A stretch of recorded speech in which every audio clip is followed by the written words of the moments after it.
¿Cansado de ver aburridas y tediosas clases? Pues suscríbete aquí para ver los resúmenes todos los días. Y bienvenido a Iñaki Guis. Si quieres ver en texto la información de este video, únicamente tienes que activar los subtítulos en la parte inferior derecha de este mismo. Y ahora sin nada más que decir, vamos con los resúmenes. La primera clase que veremos será la de español, titulada Parecen iguales pero son diferentes. Nuestro resumen dice así. Conoceremos cómo se explica y se organiza la información. Para ello, los siguientes ejemplos de los diferentes tipos de textos. Ejemplo de texto continuo. Franz Kafka conoció a Melina Jesenka. Franz Kafka conoció a Melina Jesenka a principios de 1920.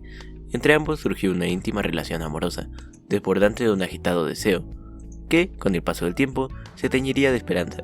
Fue sobre todo una pasión epistolar, cuyo fruto es una prolífica correspondencia, una verbena de frases y pensamientos que adquiere visos de narración épica.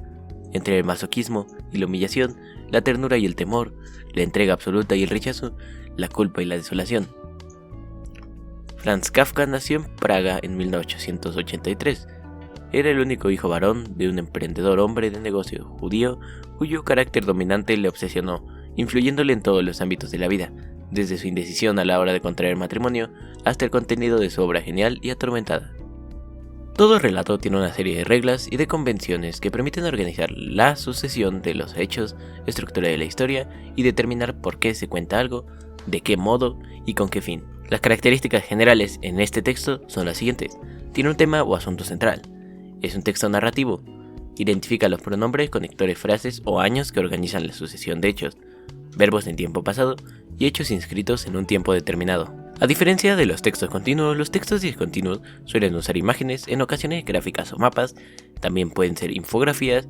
El orden de la lectura varía, no es un orden secuencial. Busca la interpretación y reflexión del lector, y los textos discontinuos resultan ser fundamentales para interactuar en diversos ámbitos de la vida cotidiana y actual. Pero también hay textos mixtos. Por ejemplo, cuando en tu texto continuo, aparte del texto, se encuentran imágenes, esto lo transforma en un texto mixto. Las imágenes en este tipo de textos suelen ser acompañadas de acotaciones como descripciones de lo que tratan. Por lo tanto, es una combinación de texto continuo y discontinuo, un modelo mixto. Lo que sucede en estos textos es que son una mezcla en la que se conjugan imágenes, información acerca de la situación, gráficos o fichas de información, entre otras. Por lo tanto, para resumir, existen textos continuos que muestran información secuencial y progresiva, es decir, con un orden de principio a fin. Los discontinuos, que indican que no van en orden de secuencia y utilizan recursos como esquemas, imágenes o infografías, que son textos breves con imágenes y su orden depende de lo que se quiere mostrar. Y los mixtos, que son una combinación entre los textos continuos y los discontinuos. El reto de hoy es el siguiente. Lee e investiga en tu libro de texto o en algún libro de historia y profundiza en la historia de México. Después compara la información y analiza la organización de los textos que elijas. Puedes elaborar apuntes o esquemas que sean de apoyo. Proseguiremos con la clase de matemáticas, titulada Resolución de problemas mediante un sistema de ecuaciones lineales con el método de igualación 2.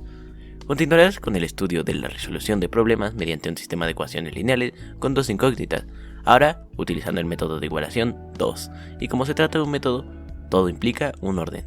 Se enfatiza la importancia de que en matemáticas evites memorizar cada paso. Es mejor que comprendas en qué consiste cada uno de los pasos del método de igualación y una vez que lo comprendas, utilizarlo en la resolución de problemas algebraicos. En matemáticas y álgebra lineal, un sistema de ecuaciones lineales, también conocido como sistema lineal de ecuaciones o simplemente sistema lineal, es un conjunto de ecuaciones lineales, es decir, un sistema de ecuaciones en donde cada ecuación es de primer grado, definida sobre un cuerpo o un anillo conmutativo. Un ejemplo de sistema lineal de ecuaciones satisface un problema que tiene dos variables. El problema consiste en encontrar los valores desconocidos de las variables x1, x2 y x3 que satisfacen las tres ecuaciones. El problema de los sistemas lineales de ecuaciones es uno de los más antiguos de la matemática y tiene una infinidad de aplicaciones como en procesamiento digital de señales, análisis estructural, estimación, predicción y más generalmente en programación lineal, así como en la aproximación de problemas no lineales de análisis numérico. Los sistemas de ecuaciones se pueden clasificar según el número de soluciones que puedan presentar. De acuerdo con ese caso se pueden presentar los siguientes. Sistema compatible. Si tiene solución, en este caso además puede distinguirse entre un sistema compatible determinado, que es cuando tiene una única solución, un sistema compatible indeterminado, que es cuando admite un conjunto infinito de soluciones. Si no tiene solución, entonces es un sistema incompatible. Y el método de igualación es uno de los que se utilizan para resolver este tipo de sistema. Se puede entender como un caso particular del método de sustitución, en el que se despeja la misma incógnita de dos ecuaciones y a continuación se igualan en sí la parte derecha de ambas ecuaciones. Proseguiremos con la clase de historia, titulada Los seres humanos y su entorno. Nuestro resumen dice lo siguiente: datos interesantes sobre el poblamiento de América. Existen diversas teorías que han tratado de explicar de manera científica los orígenes de la población en nuestro continente. La teoría más aceptada sostiene que el poblamiento de América tiene sus orígenes en Asia, y que la llegada de los pobladores a este territorio se produjo durante la última glaciación, lo cual permitió que se formara un puente en la zona norte de nuestro continente, específicamente en el estrecho de Bering. Estos pobladores nómadas transitaron por este estrecho y continuaron moviéndose hacia el sur en busca de comida y mejores condiciones climáticas. Es así que, con el tiempo, se dan los primeros asentamientos. ¿Cómo te imaginas que fueron estas personas? ¿Crees que aún conservamos algunas de sus características? El poblamiento del continente americano transcurrió a través de miles de años. La periodización para ese tiempo tan largo es también diversa. La propuesta por arqueólogos mexicanos dice que la etapa lítica estaba dividida en dos periodos: el arqueolítico, que va de los 33.000 a los 12.000 antes de nuestra era, y el cenolítico, que va de los 12.000 a los 5.000 antes de nuestra era. Los escasos hallazgos del periodo arqueolítico impiden conocer mucho de la vida de estas personas. Solo se conoce que las tecnologías que desarrollaron eran rudimentarias: piedras trabajadas para golpear, cortar, raspar y machacar. También utilizaron fibras duras, madera, huesos y pieles de animales. Hacia los 2000 antes de nuestra era se encuentran importantes innovaciones tecnológicas en las que aparecen instrumentos más finos y mejor elaborados, como puntas de proyectil, cuchillos, navajas y raspadores. Esta innovación es muy importante porque habla de una evolución y adaptación de los cazadores-recolectores a nuevas condiciones del medio ambiente, que, en estas fechas, ya había cambiado el continente. Se hizo más árido, las plantas y los animales también cambiaron, desaparecieron bosques, pastizales y gran parte de la fauna mayor. Estos acontecimientos muestran, con los hallazgos encontrados, la gran capacidad de adaptación de estos seres humanos. Los diferentes estudios realizados han demostrado que a lo largo de estos tiempos y amplios periodos, los cazadores-recolectores tuvieron diversas expresiones culturales y desarrollaron tecnologías que les permitieron adaptarse al entorno y, lo más importante, explotar los recursos naturales de las regiones que iban poblando y conociendo. Si te está gustando el video o te está siendo de utilidad, recuerda que nos puedes apoyar en la tienda de Fortnite o de Epic con el código INAKI1708.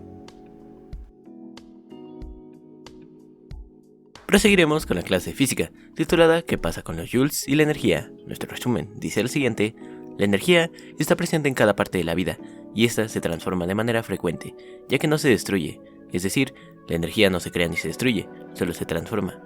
A esto se le conoce como el principio de conservación de la energía.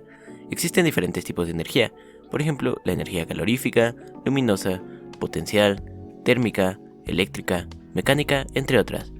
Sin embargo, en esta sesión te enfocarás en la energía cinética y potencial, por lo que descubrirás cómo están compuestas estas energías y en qué consisten. Puedes responder las siguientes preguntas para complementar tus notas. ¿Qué es la energía mecánica? ¿Qué es la energía potencial? ¿Qué es la energía cinética? ¿De qué se compone cada una? ¿Por qué se relacionan? La energía potencial. La energía potencial es la energía que poseen los objetos cuando se encuentran a cierta altura o posición.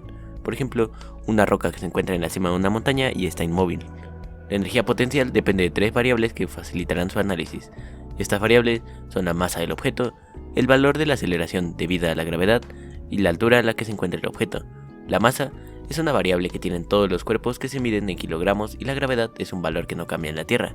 Estas dos variables forman parte de la energía potencial, la cual tiene una particularidad especial, ya que es la energía que se almacena en un cuerpo en reposo.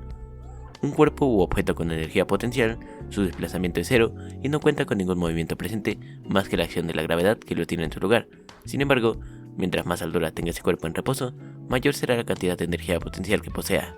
La energía potencial es el producto de multiplicar la masa, la aceleración debida a la gravedad y la altura. La energía potencial se expresa en joules. La energía potencial y la energía cinética tienen mucha relación una con la otra, solo que la energía cinética es la que está asociada al movimiento en los objetos y depende de la masa y de la velocidad del objeto.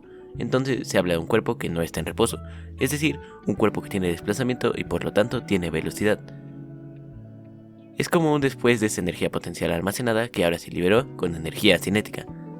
En la fórmula de la energía cinética se puede identificar que la masa y la velocidad son variables, y esta dice que, al multiplicar la masa por la velocidad al cuadrado y dividirlo entre 2, se obtiene la energía cinética.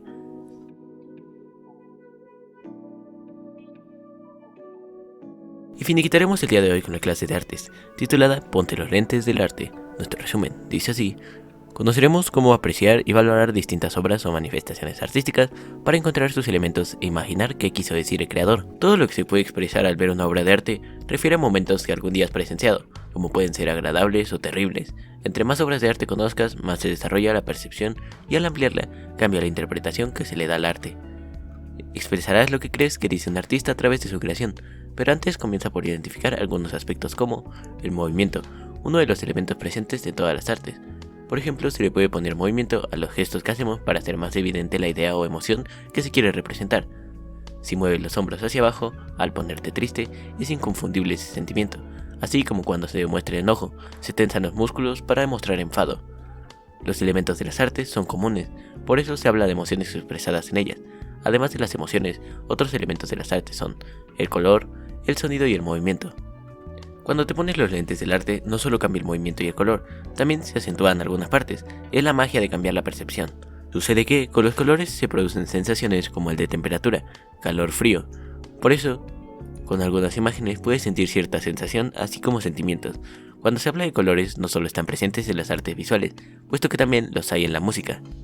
Las obras de arte conjugan los elementos de movimiento, color, forma, sonido, gesto y emoción, entre otros, con el fin de comunicar una idea o sentimiento por parte del creador, es decir, que se quiere expresar algo, y para lograrlo se armonizan los elementos en un mensaje. Pero la obra de arte no significa nada si su mensaje no llega a alguien, por lo que se podría decir que una experiencia artística se compone de al menos dos individuos, el creador y el receptor. El creador decide la manera en que se utiliza y combina los elementos, lo que quiere expresar, y el receptor lo interpreta. El arte ayuda a expresar lo que sentimos y pensamos, de otra manera diferente al lenguaje que utilizamos normalmente. Es importante que observes con cuidado, porque también el arte crea posibilidades que atienden necesidades inmediatas, como hacer una tarea. El reto de hoy es el siguiente: crea tu propia obra. Y eso ha sido todo por el video de hoy. Si te gustó, recuerda darle like, suscribirte y activar la campanita para estar al tanto de próximos videos. Si crees que le puede ser útil a alguien más, no olvides compartirlo. Muchas gracias y hasta la próxima.